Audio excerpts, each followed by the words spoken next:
when you're dealing with music, there's this look on young kids' faces that get when they hit that sound that they really wanted to produce, or when you know they're connecting with an audience. What we're seeing with young people is that music is one of few places where their soul is really being nurtured. It's not being nurtured by the quickness of their phones or by the amount of texting that they can do on a given day, but it's really being nurtured by exposure to music. And I think that that's one of the most valuable things that we can be providing.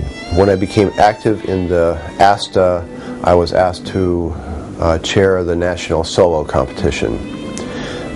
This was 20 years ago, and the first phone call I got was from Charles saying, you know, what I'd like to do is sponsor a prize in this competition.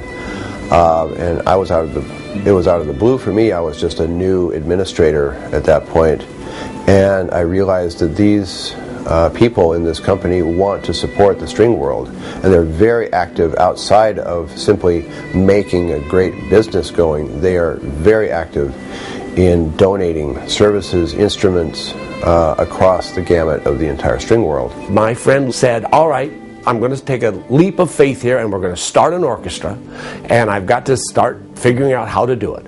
Well, about 2 weeks ago, he and maybe a half a dozen other string teachers packed up and off they went to this community in Kenya. And there's this one teacher now who's in this little community who's got 50 violins, and he's going to have this little orchestra and they're going to play away. And it's an orphanage actually that he's working in, and Shar has had a hand in seeing that happens. When someone comes to us and says, you know, here's the project we're doing. We're going to Kenya, and we have this music school, and you see the images and you hear the stories, and you're just, how can you not support that? You know, it's part of the supporting the string community. So nothing's more core and primal than the desire to help those people, because you just see the effort they're putting into it.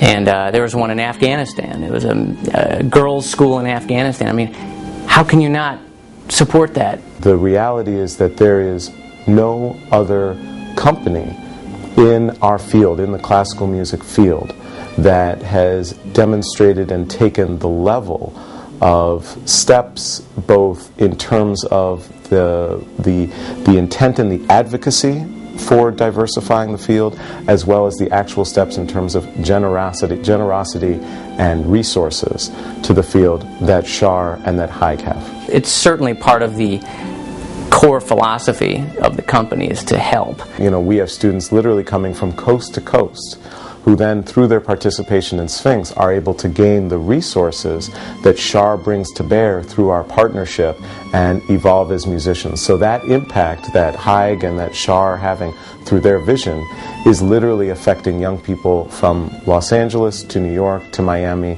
and all points in between. You know, we want to be able to not just sell those schools, but help support them. We can start to represent the school districts. We can, work with publishers. We can work with all kinds of others. We have lots of resources.